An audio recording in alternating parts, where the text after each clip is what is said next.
फिर चाहे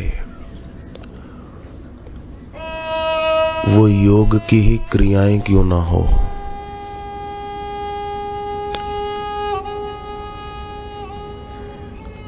देह भाव को पुष्ट करने में ही दुनिया में सबको मजा आता है। आदत पुरानी है कई जन्मों की, इसलिए बस ये करूं, ये करूं, ये करूं, जरा ये क्रिया करूं। ठीक है, परंतु अध्यास छूटना चाहिए। अगर जीते जी अध्यास न टूटा देह का, तो जब देह छूटने का समय आएगा तब बेहोशी में देह छूटेगी। अध्यास पक्का होगा उस समय भी, दुख होगा भीषण।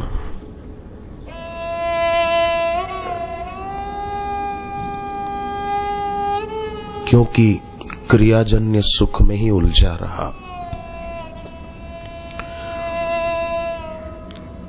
कुछ योग की क्रियाएं करके भी शरीर को ही पुष्ट करने में लगा रहा, ताकि शरीर स्वस्थ रखकर मैं और अधिक मजे ले सकूं। फिर चाहे स्वाद का मजा, चाहे स्पर्श सुख का मजा, बस अध्यास को पक्का करते रहे।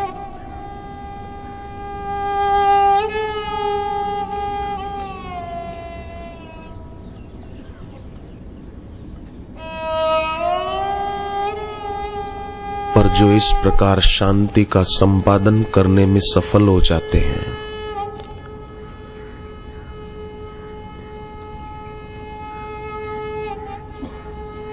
वे गुरु कृपा से, गुरु ज्ञान से अध्यास को तोड़ने में सफल हो जाते हैं।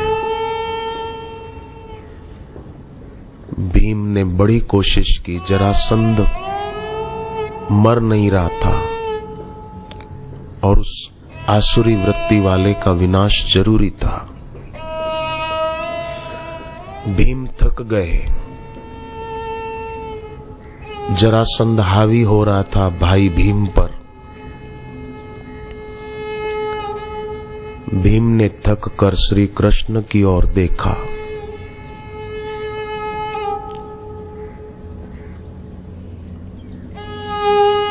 श्री कृष्ण मुस्कुराए और एक घास का तिनखा उठाया,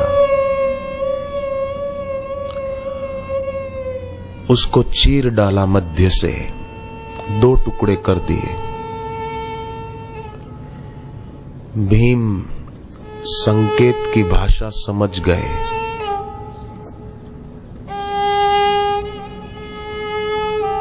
बुद्धि सूक्ष्म थी और शुद्ध थी, जबकि लोगों की बुद्धि स्थूल होती है और अशुद्ध होती है।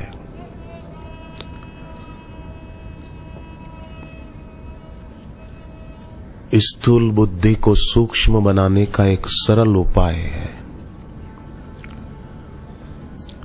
समझो आपने सूर्य नारायण को अर्घ्य दिया, तो 1-8 सेकंड तो हम सूर्य नारायण की ओर देख ही लेते हैं ना, दर्शन कर लेते हैं। सूर्य नारायण से आंख मिलानी नहीं चाहिए, पर 1-8 सेकंड तो हम अर्घ्य देते समय दर्शन कर ही लेते हैं। तो जब सूर्य नारायण के दर्शन हुए अर्घ्य देते समय, अर्घ्य दे दिया, फिर आंख बंद करके देखो सूर्य के प्रतिबिंब को।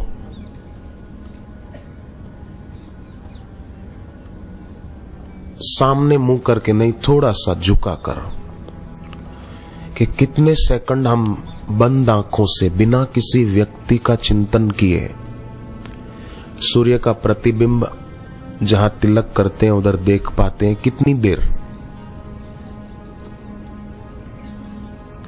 गुरुदेव के चित्र को एकटक देखो 5-10 मिनट, फिर आंख बंद करो और देखो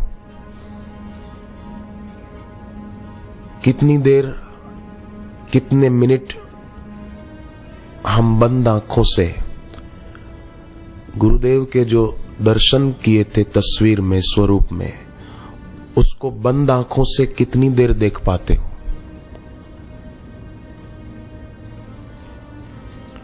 जितनी देर अधिक बंद आंखों से हम देख सकें, उतनी बुद्धि सूक्ष्म है ज्यादा, और जहां वो प्रतिबिंब हटता है और किसी व्यक्ति का आ जाता है, उतनी बुद्धि स्थूल है। इसलिए स्थूल वस्तुएं, स्थूल व्यक्ति दिल दिमाग में घूमते रहते हैं।